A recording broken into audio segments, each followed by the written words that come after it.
What is up, everyone?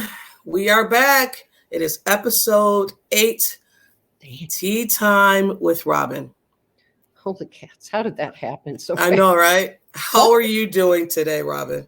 Well, I'm doing better than I have been doing and better than I suspect a lot of our Bills fan base has been doing over the last few days.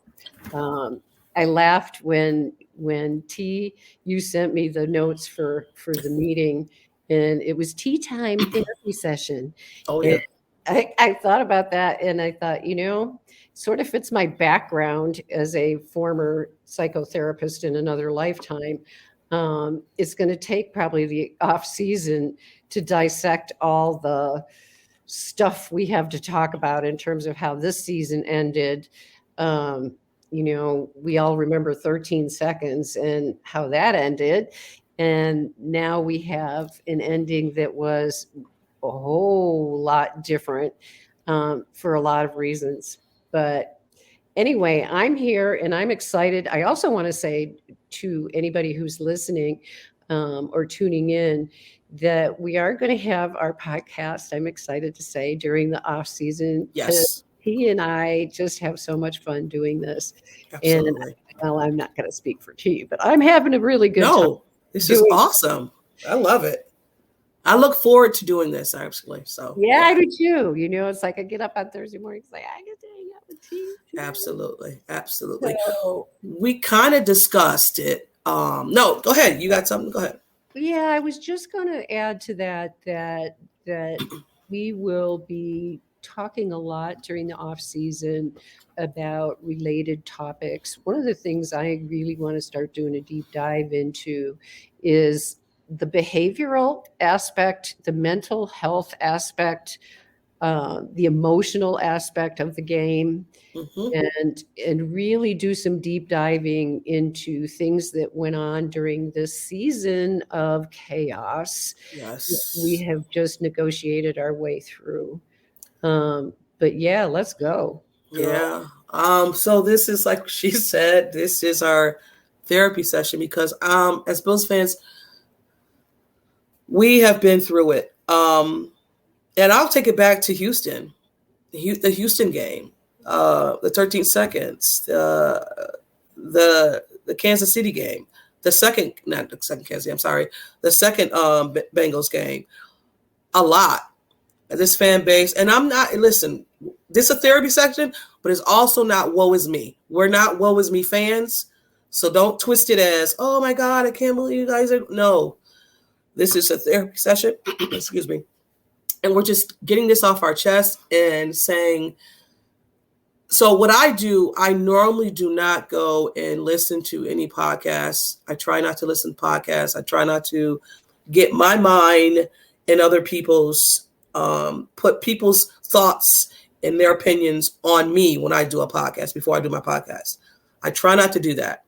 This time I did it, and Robyn didn't do it. So I'm going to tell, she can tell you her part. It usually is the other way around, but you're right. And if I can just add to that for a moment, it was very purposeful on my part not to, because I really didn't want to, like you said, put other people's thoughts into my head before we did this podcast, because I wanted it to come like straight from the heart, and see where it went. Because you and I can dig deep into stuff sometimes. Yes.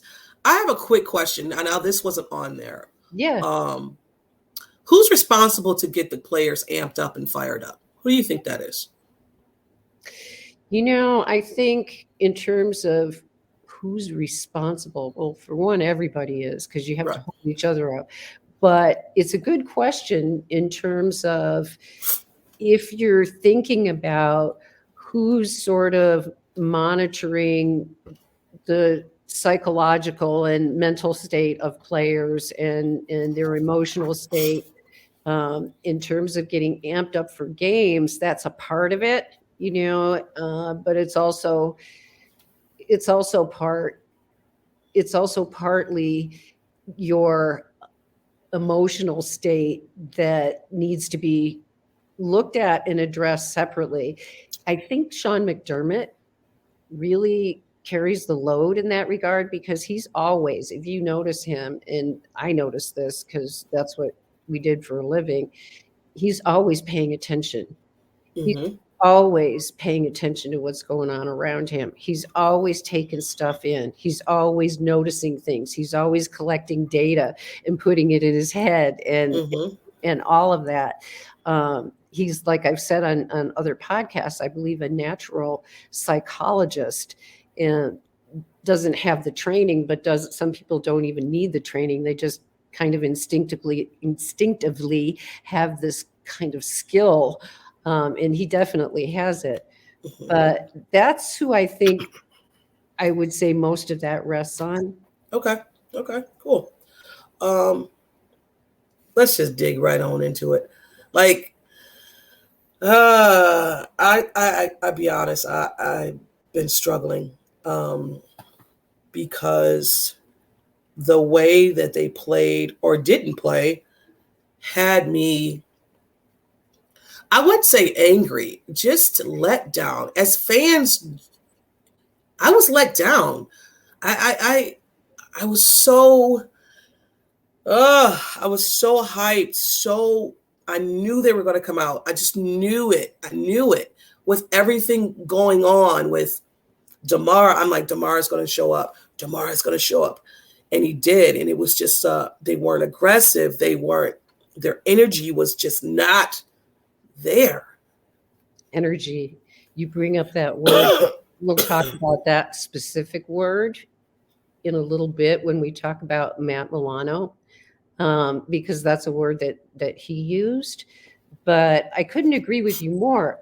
I just want to clarify and ask you, did you say that you had a feeling before the game that? Yeah, I just, something. Go ahead. No, I was just wondering about that. I did. I just, something, I just felt like it was too much. First of all, I just thought maybe DeMar shouldn't show. And then he was there, and I was like, oh, he's going to be there. I said, but what if, I was telling people in my house, but what if it's a little bit too much? What if this game is too big for these players? What if? They're like, what are you talking about? I'm like, something's not right. Something wasn't right. So.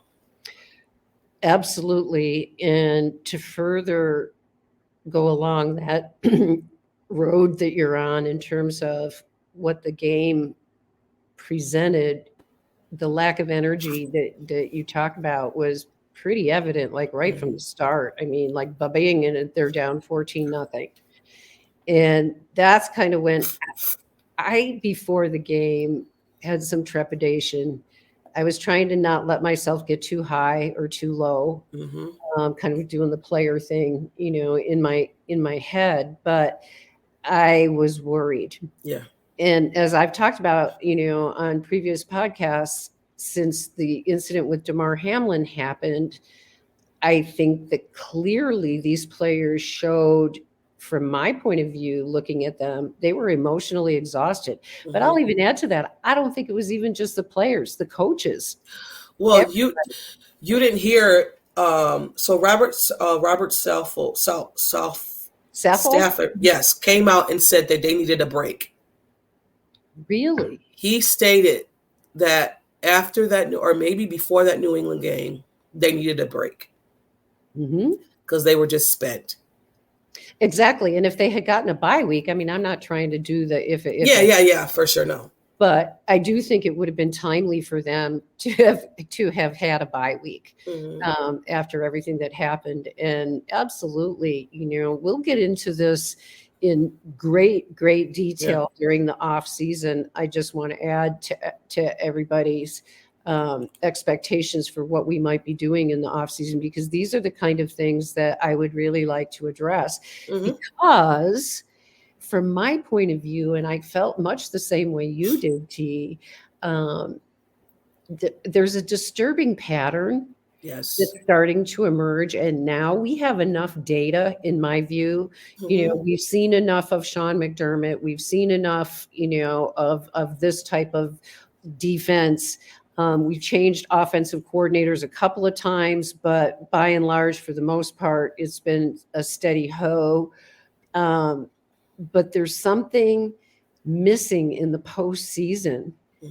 Yeah. When you get to the point where you have 13 seconds last year, and then this year is a little different, and I will say that there should be an asterisk behind everything that we say about what happened on the field, because I do think they were emotionally exhausted. And when in the course of a normal game, there's ebbs and flows. And you could tell that every time the Bills needed to gain some momentum, every time they maybe even got a little bit of momentum, they couldn't maintain it. Right. They couldn't. Yeah. There was nothing there. There was just nothing there. They looked like a bunch of automatons out there doing whatever they had to do to get through the game.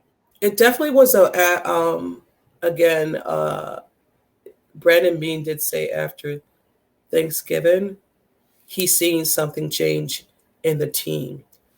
And now looking back on it, as fans, we're like, and I'll say this for me, a win is a win, but then you're just like, man, they gotta get it together. Like that game, yes, they won, but they barely won. And I get it that the Bills came out in the first 2-3 games on fire.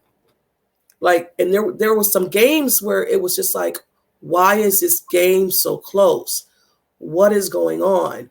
Why is Stephon Diggs not being targeted? Like you said, we're going to talk about this stuff because Stephon Diggs would disappear in games, and we're just like, where is he? Why is he not being targeted? What is going on? Exactly. And this disturbing pattern in the postseason, it's a repeated pattern. And when you see something happen like this, where it boils down to, and yes, it's execution on the field, I understand that, but there is still, like, I'll just give you an example. Sean McDermott going crazy with the timeouts when he didn't need to use them. And he panicked because he said afterwards this, he didn't have, there wasn't the right setup on defense on the field. And I get that, but still, this is a repeated problem for him in terms of, timeouts and even challenges, historically, if you look at the challenges that he decides upon. So, and everybody that's listening to this knows, I love Sean McDermott. Love him. In no way do I think that he should be removed as a head coach and all this stuff that people say after there's a heartbreaking loss like that. But the Bills went 14-4 this season. It's not like they didn't have success during the regular season, but that's the point. When are we going to start converting that success into the playoffs? He's the one that talks about championship caliber. I didn't see anything championship caliber on the field against the Bengals. Let me ask you this. And it's one of those what if, what would have happened if this would have happened, but they were close to losing that game against Miami. Now, if that would have happened, like, I think some immediate fires would have happened, because there is no way that you should have gone backwards. And I'm not here for, see, it's tough because I'm like, if they lost, maybe it would have been somebody sparked some fire in somebody's butt to say, we need some changes. And I'm not the type of fan, fire everyone. I'm not that. Right. But something needs to happen. He always talking about looking yourself in the mirror. This team, this coaching staff needs to take a hard look and see, why is it regular season defense is great, right? Maybe it is, maybe it's not. But come to the postseason, we can't do anything. Yeah, playoff performance, matters because you're one and done. And we have this repeated pattern, and it is disturbing. And we can analyze this to death, and we will. Oh yeah. Looking forward to it. But clearly, there is a playoff process. Yes. He loves the word process. McDermott Yes. loves the word process. Do we wonder if the playoff process needs to be taken apart to the studs and figure out what is going on during the playoffs, that they are making all these mental errors on the sideline? Is it too intense for them? Is it too um everything is under a magnifying glass to where you're too afraid to even make any changes, to do anything? Because let's be quite honest, the defense is predictable. Yeah, It's predictable. it is. And the defensive line, as Brandon, Oh, and I did listen to his presser. However, I think that he feels, and we're kind of getting into this ahead of time, but I'll just lead into yeah, go ahead. Yeah, go saying ahead. this about Bean. You know, there are process changes that need to take place. And I can't imagine, because it seems to me that Bean and McDermott are both very transparent, very open-minded in terms of where they're going to go in terms of looking at their own behavior. And the process in terms of the playoffs needs to be re-examined, and how they perform under fire. You bring up the issue of performance anxiety, I think. Mm-hmm. And maybe that is an issue. I'm not sure. I don't get to look at the sideline enough to see, what's going on. But the one thing I did notice during the season on the sideline was far less interaction between players than there has been in years past.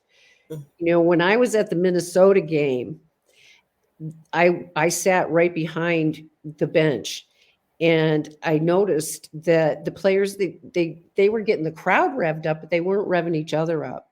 And not a lot of that this season compared to in the past. So I don't know internally, what transpires, or what happened to the sideline process, if you will, or Right. personality. But it just looked to me like there was less energy going on between the players Mm-hmm. than there has been in the past. And I don't even know what that means, but it means something. It's definitely noteworthy. And Brandon Bean is not going to throw anybody underneath the bus. He's not going to do that. And he's going to sugarcoat a lot of things that, as fans, we see it. And I mean, and of course we want answers, and we're not going to get them. He's not going to give us answers. The coach is not going to throw anybody underneath the bus either. I mean, although somebody was thrown underneath the bus today, the safety coach got fired. Okay, great, awesome, but he's the fall guy. Whatever. I don't know. I seen a text, not a text, I'm sorry, a tweet by Thurman Thomas. And I was like, that's just simple. He said, we need dogs on this team. Well, Period. it's a good point. And boy, don't those 90s Bills know. Oh, They are, they, each and every one of them has so much wisdom from losing 4 Super Bowls in a row. let me ask you this, Robyn. Why isn't it any of those 90s players coaching? I don't think they want to. Okay. I think that if any of them wanted to, they would be, welcomed with open arms. But as you know, just from looking what these coaches do, with the Bills, they have no life. Yeah, that's true. I mean, they truly, truly have no life, no home life. And I think, like, for our 90s guys, they left everything they had on the field. And now I think deservedly so, they're enjoying their retirement, and they are mentoring. I Yes. see that, with Sean McDermott, more than any other head coach, he's brought these 90s players in, and allowed them to develop really good and therapeutic relationships. I think Right. players, it helps. Yeah. That was just a question, just wondering. Yeah, it's a good one. Yeah. It's a good one. Go ahead. I was just going to say, should we move on? We on the list Matt Milano. We wanted to talk a little bit about him, and I'll pass this on after I make my notes here. Mm-hmm. I said here that he's never a guy who raises controversy. No. And it's true. Matt Milano is if you could literally create the perfect linebacker who's quiet and does nothing but go about his business and doesn't, disturb anybody in the process, it would be Matt Milano. Absolutely. And to some extent, it's to his detriment, because I think that's why he didn't get voted in the Pro Bowl, because he's not a personality who's out there putting his face in the camera all the time. And I think he's under-recognized. But one thing I think I'd like to see from Matt Milano in the future is a little bit, and I don't know what goes on behind closed doors. All I can do is see what I see. And I wish he was more vocal. I didn't even know what his voice sounded like, to be quite honest with you. Mm-hmm. I was like, that's what he sounds like. Okay. All right, Matt. He's soft-spoken, Yes. He's kind of a soft-spoken guy, but he's also a man of few words. Mm-hmm. He'll answer a question. He'll answer any question. And this is what you and I wanted to touch on, was the comment that he made about how the defense, because I think he was specifically referring to the defense, but he might as well have said the entire team and coaching staff lacked energy. Yeah. When I seen the pressers, some of his presser, and he just said they came out with no energy. And he was flat. Yeah. Like normally the offense or the defense would heighten or hype them up. They'll do something to make a stop or something like that. Josh should do. There was none of that.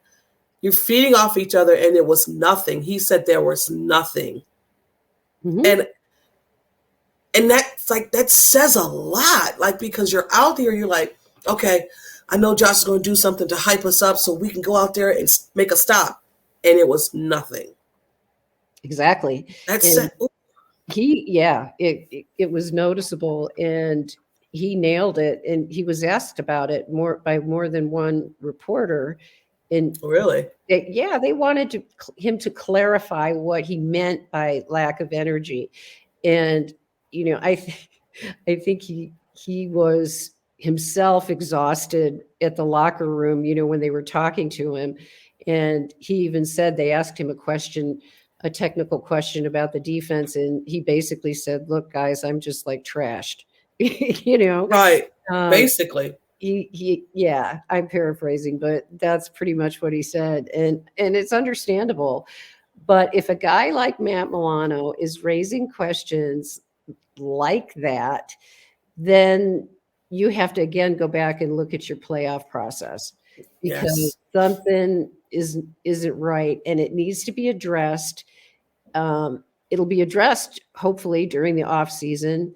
I think we're going to see a lot of changes, because we have a lot of, I call them 1-year rentals, mm-hmm. where we sign a player for 1 year. And like Jordan Phillips, for example, is he coming back?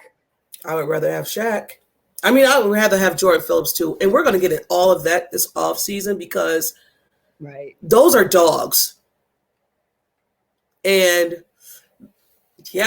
Thurman Thomas said it. We need more dogs. Yeah. And these are some questions that Brandon Beane and Sean McDermott have to ask themselves. Who on this team wants to be here, basically? Like, who wants to be here on this team? Who wants to develop a championship caliber team? Like, it's so frustrating because of the way they left the field. In more than 1 year in a row. It's not like, okay, it's just this year. We've exited the playoffs in dramatic fashion every time, and not necessarily in a good way. But that is what I think has to go through the whole process. I will also say, getting back to what happened in the Cincinnati game, it was very clear to me that both lines of scrimmage were completely rolled. Oh, The defensive line, the offensive line, nothing that the Bills could do could maintain the line of scrimmage on either side of the ball. And that's unacceptable. I think the offensive line, I'm questioning, we'll get into this during the offseason, but I wonder a lot about, is Mitch Morse going to be able to, carry on? Do they need to get another center? And of course, I wouldn't finish this podcast without saying, you better be ready for me to be whining and whining and whining. And whining some more about a one technique defensive tackle who is not a rental, who will suck up double coverage and allow Ed Oliver to do his thing. what was that? So, okay. That's what I have to say about that. So you think we're going to get into it though. You think Ed's going to be here? I don't know. Okay. That's a very legitimate question, because he's another player who I can't say that he's really lived up to his potential. He was picked 9th, right? 10th or something like that? Something like that overall, yes. And you expect to see more from him. And then there's Epinesa. We expected to see more from him. So we have to look at the process of how they're constructing a defensive line and an offensive line while we're at it, because it all starts up front. Anybody who knows me from Twitter or wherever they've seen me in cyberspace knows that I am all about the line of scrimmage. The rest of the stuff is window dressing. The real fight, it's in the trenches. In the trenches, absolutely. And I'm not sure. Okay, Spencer Brown, he was in his second year, hit and miss. You got your internal offensive line shifting around all through the season. And I'm not complaining as if other teams don't have the same thing. I mean, the Bengals were playing with 3 new offensive lines. You wouldn't have known it, though. No. You wouldn't have known it. That's a problem for us. Not even that, Robyn. And we're getting off, but prior to that, Miami had guys down.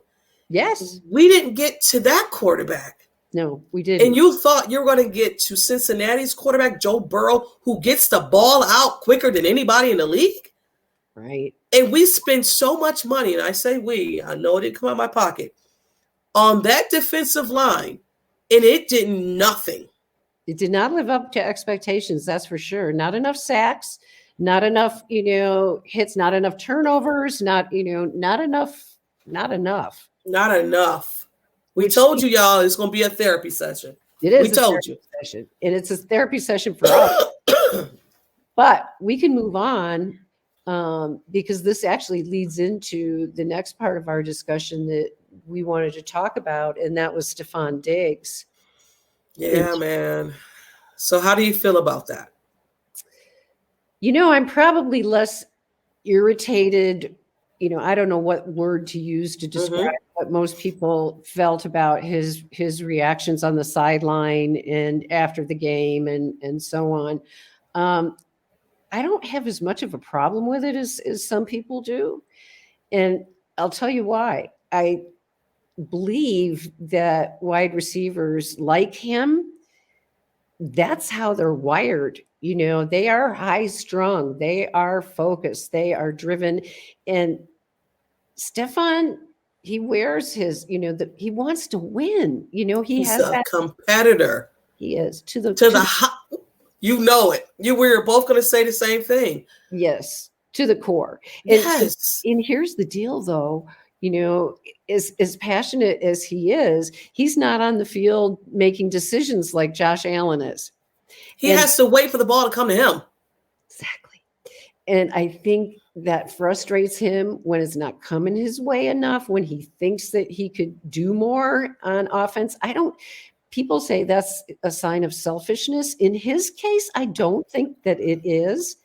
I when honestly think that it's because he becomes frustrated because he's not the quarterback and he can't make all the decisions on the field that need to be made. In his view, I think right. But that. I mean, it's I get frustrated when people want to bring the digs of Minnesota to Buffalo. I Right. get frustrated with that because I don't think you understand the whole gist of why Diggs left Mm-hmm. Minnesota. It wasn't because, no, I'm not getting the ball. They changed the whole scheme around to be a run more scheme. And he wasn't getting the ball. So, but that's besides the point. I don't want to get off of about what Diggs did. Yeah. If we are fans frustrated with this play and how they played, and we're not playing, and Diggs is out there, this man, you know he's a competitor. They say it. They say Diggs is he's the top competitor, and he Absolutely. left but we don't even know why he did what he did. Like what he's saying, we don't know. We could just speculate. He's saying this. He's cussing Josh out. Do we know that for sure? We don't know that, but he left. And maybe he just needed downtime because if I'm going to go to this presser, I may say something that you guys are going to really take some sound bites out. Yes, and allow him to process Yes. emotions in his own way. Why is there this is the way you have to do it or that's the way you have to do it. Even though it looked bad. So the camera's panning on him, Right. Josh, and Josh has got his head down and so on. Josh knew, I'm sure at that time, I'm sure it didn't even faze him that Stefan was doing Stefan. Yeah. That's how he is. Let me ask you this though. Josh was frustrated in a game. He threw his helmet, or I don't know if he threw it or whatever he did. Now, when a quarterback does it, it's like he's frustrated. You can see it. Blah, blah, blah. But when a wide receiver does it, he's a diva. What are we doing here? Well, that's the myth and the legend of the wide receiver, and that their personalities all have to be the same. I say that tongue in cheek, of course, but Right. Diggs. My final thought about this is that Diggs brings up excellent points. He's frustrated about performance in the playoffs. I get it. We all saw him standing in Kansas City Oh, after the game was over. And that was 2 years ago. right. Okay, so he's tired of working his butt off through the whole season and then getting to the playoffs and basically crapping the bed. Yeah. He's frustrated with it, and I understand that. Yeah. I guess that's where I'm at with Diggs. I get where he's coming from. Absolutely. And listen, he doesn't have a lot of time. So, and I'll take that all day. I'll take that competitor all day. Give me some of those guys like that on the field. Give me two more Diggs. I'm good. I'm like, we're good. But we can move on. We kind of touched on Brandon Beane's presser. Yeah, that kind of rolled into Yeah. to everything else. The only thing I would say, because I have in my notes here, and this doesn't have anything to do directly with Brandon Beane, but I will say that the Bills did miss Tommy Doyle this year. Yep. I think that Tommy Doyle, when he comes back, hopefully he's recovered enough to where he can start to be inserted in the regular lineup for the offensive line. And it wouldn't hurt my feelings at all if it might be time to move Deion Dawkins inside and put Tommy Doyle at left tackle. And then you've got bookend offensive linemen that are huge. The key is, and I don't know what other people saw, but the very limited amount of time that I did see Tommy Doyle on the field, I thought he had natural instincts that were superior to Spencer Brown's. But that's just my, casual observation. Right. And Spencer Brown, I think, needs to learn how to play smarter. So that's just all I wanted to add to, Okay. what we were talking about. Yeah, we're gonna definitely dive into that Yeah, O-line. And you're probably going to take the lead on that because, that's okay. yeah, when it comes to the O-line, I got questions, but I have lots of questions, uh, yes, but we're gonna pile our way through it. for Um, sure, for sure. okay, so our last topic, the big one, Ken Dorsey.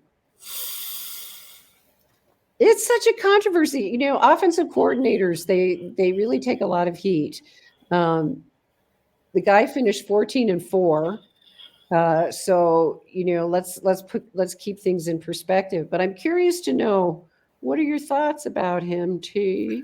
So after everything wore off, because I was never fire Ken Dorsey. Listen, y'all, it's his first year.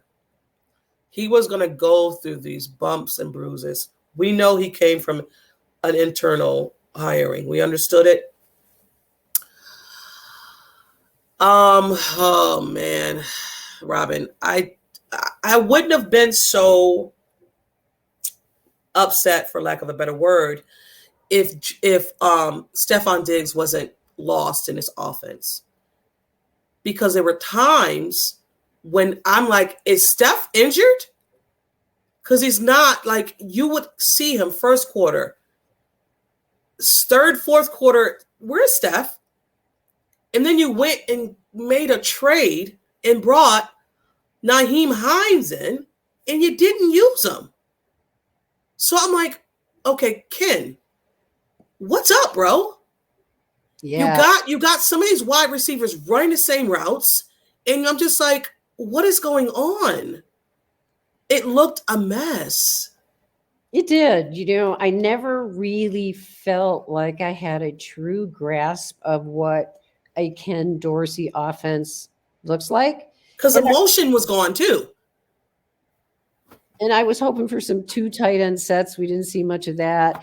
But then on the other hand, when you have all of these snaps where you have Bobby Hart on the field as a, tackle eligible, and the reason why do we have Bobby Hart on the field as tackle eligible? It's because your offensive line can't get the job done on their own.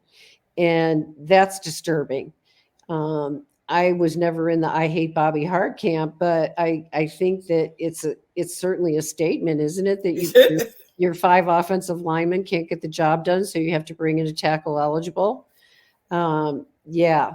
Now, my thoughts regarding Ken Dorsey, I love him. I think he could grow into being a very good offensive coordinator. And I agree with you, T. I think it's too soon to, throw the baby out with the bathwater, so to speak. Mm-hmm. I will say that I will never in my entire lifetime forget him going bananas in the press box. Right. I loved it. I loved it too. He's a very passionate guy. But I don't think that there was a real identity, and maybe he's just starting to form this in terms of what a Ken Dorsey offense looks like. But what I would like to see more of next year is more of a commitment to the run game and establishing the run game so that you can come in and show an opponent, I will and can run the ball against you at will anytime I feel like it. Yeah. And I didn't get that feeling, in very many games, maybe 1 or 2 where we had a dominant, what I thought was we established a run game that then allowed Josh Allen to do his thing. But Josh Allen isn't going to be able to do his thing, and he isn't even going to stay upright if we don't have a better offensive line around him that can protect him and give him more time to throw the ball. He's not Joe Burrow. He's not going to get the ball out He instantaneously. doesn't. That's not his style. Nope. And so I think that's a huge area of opportunity that needs to be worked on. And that's not necessarily on Ken Dorsey, but in a way it is, because he's the offensive coordinator and therefore he's responsible for that. And you saying that, it just sparks something. So who's the guy to rein Josh in? Is that Ken Dorsey? Yes, supposed to be. Because it seems to me sometimes, because every play has a check down. Every play has a check down. You have the check down. You see the check down. You can see Josh just not looking at it. he would rather take the ball down the field. Okay, fine. You keep doing that. Ken, come down. Come down the field. Come from up there. Come down and reel him. Hey, bro, do not shoot the ball down the field again. Like, if that's Ken, you need to be more forceful, because it just seems like Josh can do whatever. Ken's like, I'm fine with it, Josh, as long as you're fine with it. Like, we cannot be afraid to say, Josh, I think what you should have done, and this is just me looking, and I don't know what the meetings are. This is just me saying and looking, hey, there's no one checking Josh. Exactly. You know what I mean?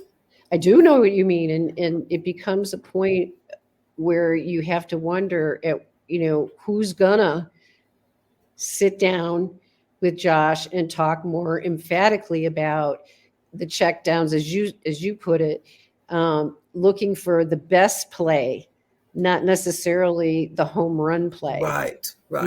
And that's Josh. He wants a home run on every play. That's where he's at. And that mentality needs to change. It would change, I think, if Ken Dorsey also made more of an emphasis on the short passing game, kind of forcing him to slow down. Yes. And we'll see, whether have we had a game like that this year? That's interesting, because normally I'll go back and watch like all the games in the offseason. I'll go back and watch them. So that's probably going to be homework for me to do. Yeah. And I don't want Josh to be, don't get me wrong, I don't want Josh to be check down Josh. I don't, because I think he throws a beautiful ball. He does. I just need for him to be mindful of the defense and be mindful of, if you take this pass, this throw, I can live another day. If you take a 5-yard pass every single time, you're going to win the game. Yeah. I mean, that you have to think about the process of the game rather than looking for the kill shot. Yeah. On every play. And I think to some extent that's where Josh was at. Like you said, you would see him overlook open receivers, or, Dawson Knox, open for a first down, and Josh throws it 30 yards and, incomplete or intercepted or whatever. He did 3 in a row. He did. And I do think that during the off season, that's something that I hope he will work on with Jordan Palmer. Yeah. In terms of, because Jordan Palmer is like, he's like a mental guru as well. Yes. And he can also get into Josh's head in terms of saying, look, dude, just because I love that phrase, just because you can doesn't mean you should. Exactly. And just because you can throw the ball 80 yards on every play doesn't mean you should do that. I love that. So whatever. But it's been a long, hard, difficult season. And we're just getting started here, you and I, because yes, episode 8. We have therapy sessions set up for the whole off season. It might just be therapy session on off season. That might just be our I'm down with it. Yeah, our title for the whole off season, just therapy session. Because we're going to need it. But on a bright note, we got some news that the Bills are going overseas. Yeah, overseas. They're going to London. London. Very cool. I know a lot of people don't like the overseas games because you have to give up a game. Yeah. But I'm not sure. Do the Bills lose a home game because of that? They were saying that they might lose a home game. I didn't really check into it, but yeah. And I guess it's against the Giants, so we'll have day ball. I think it's going to be a very interesting matchup. Dayball versus Dorsey. We'll see. We're going to see who wins that battle. But I think once every 8 years, every team has to do an overseas game. And this was the year that the Bills had to do it. I'm kind of glad they're going to London because the time change is less than if you're going to Germany or, other places. But we will see. It'll probably be a very interesting game. Yeah, I think I love it. I'm not going to lie. I love We have a lot of fans. Yeah. Bills backers clubs and Oh Scotland. yes, right. Oh, absolutely. They're already in full force, getting ready for the tailgate party. I seen it on Twitter. They were saying if you need some place to go, we got you, Bills Mafia. So that's pretty cool. I love that. Yeah, I love all of that. Well, I have no more unless you do. I don't. Except to say that I love you, and I am so glad to be doing these podcasts with you, and I'm looking forward to the off season. And I guess the other thing I want to say is I'm very happy that we have this podcast that is relaxed, and the focus isn't on producing something that ABC is going to pick up or whatever. It's us. It's just us talking. Yes. And we're going to have lots of stuff to talk about during the off season.